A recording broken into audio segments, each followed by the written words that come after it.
សូមមេត្តាសូមជីវ៉ាកុំលែងគ្នាសូមទូ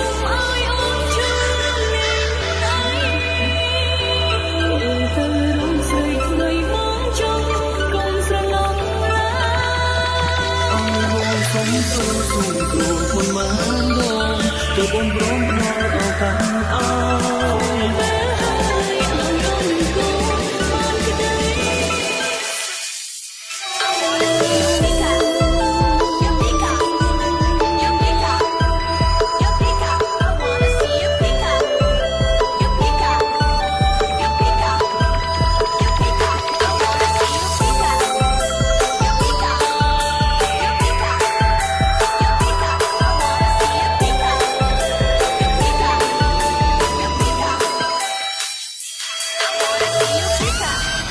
Is me,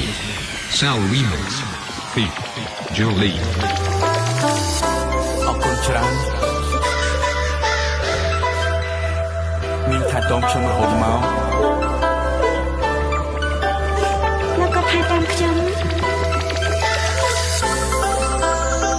មិនក៏ខ្លាចជាបាននេះយើងពីរនាក់ត្រូវបាច់គ្នាមកណា